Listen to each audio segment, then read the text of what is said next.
जो घन बरसै समय सिर, जो भरी जन्म उदास, तुलसी याचित चातकई तऊ तिहारी आस। आहा, कैसा निर्मल प्रेम का वर्णन है।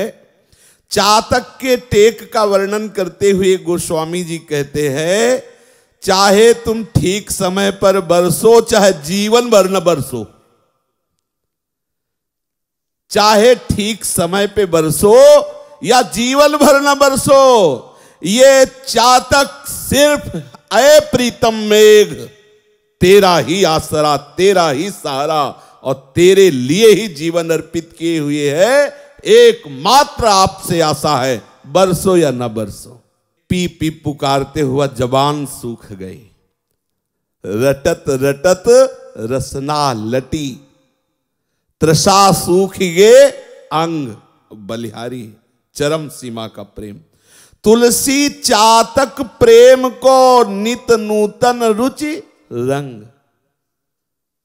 बड़ा कठिन है, बड़ा कठिन विषय है।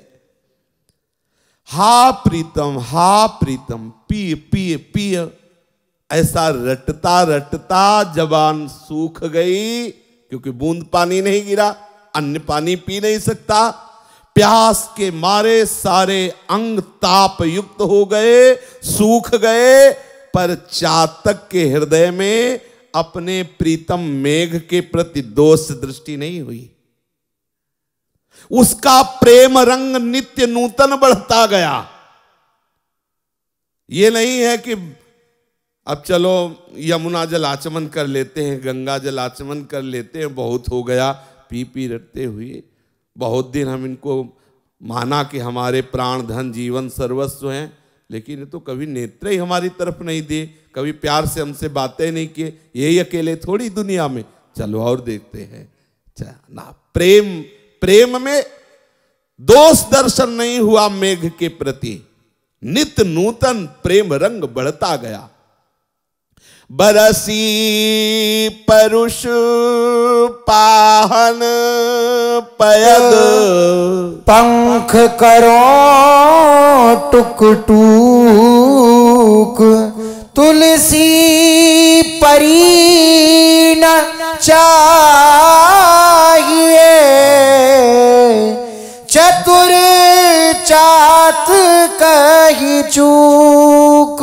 अब इधर चातक तो पी पी रटते हुए जवान सूख गई, प्यास से ऐसी तास बढ़ी, शरीर सूख गया, पर प्रेम नित्य नूतन अदोषदर्शी प्रीतम के प्रति। इधर प्रीतम मेघ क्या बरसा रहा? ओले। ओले बरसाकर उसके पंख जो थे चूर चूर कर दिए। बरसी परुष पाहन पयद, पंख के टुक टुक टुकड़े टुकड़े उसके पंख के कर दिए। पर क्या चतुर प्रेमी चातक की दृष्टि बदली क्या? बोले नहीं, वो आलिंगन का स्पर्श प्राप्त कर रहा है।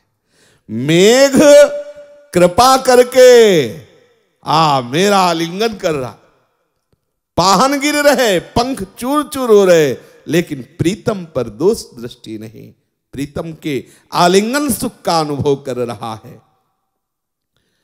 पवी पाहन दामिनी गरज, झरी झकोर खरी खीरी, रोष न प्रीतम दोष लखी, तुलसी राग जी। मेघ ने देखा कि इतने पर भी इसकी निष्ठा में कोई परिवर्तन नहीं, डांट शुरू कर दी। बिजली की बड़ी जोर जोर से गड़गड़ाहट, मानो मेघ डांट रहा, मैं तुझे प्यार नहीं करता, निकल जा मेरे यहां से, डांट रहा है। ओले बरसा रहा है, कड़क कड़क करके, गर्जना करके भयभीत करना चाहता है। और वाह चातक वाह, इतना भी रोष नहीं आया प्रीतम के प्रति। इतना भी दोष नहीं आया, उससे क्रोध नहीं आया, जीवन हो गया पी पी रटते रटते। ये परिणाम, हमारी मांगी हुई वस्तु नहीं दी, ऊपर से डांट लगाई, पत्थर चलाए, ये सब क्या है? कभी दोष दृष्टि नहीं। मेघ के प्रति प्रतिक्षण वर्धमान अनुराग, निर्दोष दृष्टि, हृदय आह्लाद से युक्त, और वैसे ही टेक, हा पी हा पी हा पी। और भी कड़ी परीक्षा, उष्ण काल अरुदे हखिन मगपंथी तनूख, चातक बतिया नारुचि, अनजल सींचे रूख। उसका शरीर तो कृश हो ही गया था, अब वो धीरे से उड़ा, हा पी। दूसरे पक्षियों ने देखा जो वृक्ष की छाया में आनंदित थे, उनका ये चातक दिखाई दे रहा है तो बहुत प्यासा है, बड़ा कर्कश है तेरा प्रीतम, आ थोड़ी देर इस छाया में बैठ जा। चातक ने देखा, बोले मेघ के जल से नहीं और जल से सींचा गया, इसलिए इस वृक्ष पे नहीं बैठेंगे। और ऋतु है ग्रीष्म ऋतु, वैसे ही तपती हुई धूप, प्यासा, प्रीतम का कठोर व्यवहार, ओले बरसाए, बिजली कड़काई। वाह! चातक ने कहा, ये वृक्ष की छाया में बैठने की बात कर रहे हो? इस वृक्ष को अन्य जल से सींचा गया है, ये केवल मेघ के जल से पोषित वृक्ष नहीं है, इसलिए इस वृक्ष में मैं नहीं बैठूंगा। अगर मैं वृक्ष में बैठता हूं तो जो केवल मेघ के जल से पोषित होता है। बलिहारी है चातक की निष्ठा की। उड़ा चला जा रहा था, एक बधिक ने देखा कि शिथिल गति से उड़ रहा, इसको मारने में देर नहीं लगेगी। तत्काल तूणीर से बाण निकाला, संधान किया और छोड़ दिया। बाण लगा उस चातक के शरीर पर, तो बध्यो बधिक पर्यो पुण्य जल उलटी उठाई चोच, तुलसी चातक प्रेम पट, मरतहु लगी चखोच। बलिहारी देख लो क्या है प्रेम। अब जब बाण लगा तो गिरा कहां? गंगा जी में। ऊपर से गुजर रहा था, जो ही गंगा जी में गिरा तो चोंच ऊपर कर ली। जल कौन सा है? पुण्य जल। जब कोई मरता है तो गंगा जल उसके मुख में डाला जाता है कि उसका उद्धार हो जाएगा। और ये चातक चोंच ऊपर कर ली कि जीते जी कहीं हमारे मुख में गंगा जल न चला जाए, क्योंकि हमारे मुख में जल जाएगा तो सिर्फ मेघ से बरसा हुआ स्वाति का बूंद, मरते दम तक हमारी कहीं टेक में आंच ना आ जाए, कहीं हमारे प्रेम में कलंक न लग जाए, कहीं हमारी प्रीति में खरोच न लग जाए, ऐसे चोच कर लिया। कैसी कैसी प्रेमी जनों की महिमा। इसीलिए कहते हैं कि प्रेम का निर्वाह करना बहुत ही कठिन है, वही कर सकता है जिनके ऊपर प्रेमियों की कृपा है। आप बोलो मथुरा कितनी दूर है? गोपीजन श्रीधाम वृंदावन और मथुरा की कितनी दूरी है, और उनकी अगर तड़पन देखो, व्याकुलता देखो, क्यों नहीं? प्रीतम की रुचि के प्रतिकूल नहीं, इतना भी प्रतिकूल नहीं। कितनी दूर मथुरा है? अगर एक सांस में भागते हैं ऐसे विरह व्याकुल होकर तो श्री कृष्ण के समीप, जैसे जोई जोई प्यारो करे सोई मोहिबा। आहा, प्रेम समुद्र सी चतुरासी जी की जो पहली पंक्ति, जोई जोई प्यारो, देखो चातक प्रेम, जोई जोई प्यारो करे सोई मोहिबा। अपनी निष्ठा, बहुत बड़ी बात है यह निष्ठा।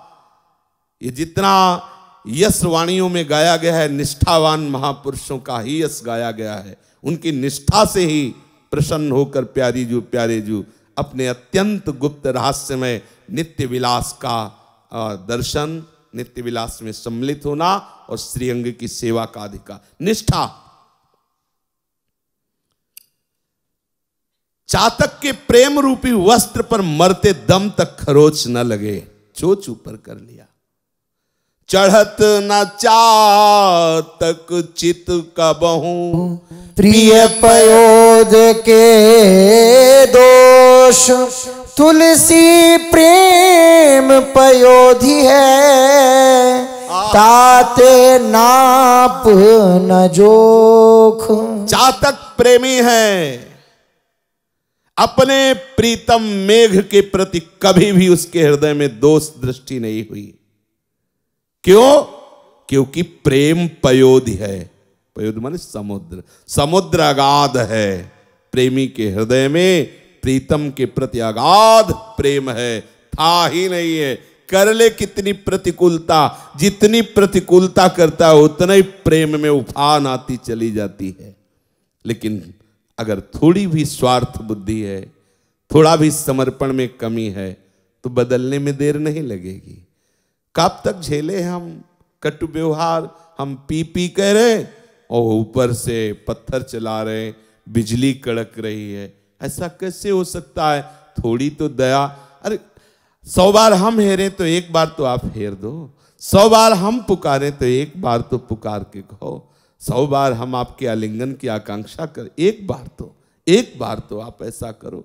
लेकिन सच्चा प्रेमी वही कि जीवन भर मत बरसो, प्यासा मर जाऊंगा पर गंगा में भी चोच नहीं डालूंगा। बलिहारी चातक की भांति जो अपने प्रीतम में कभी भी किंचन मात्र भी दोष दर्शन नहीं करता।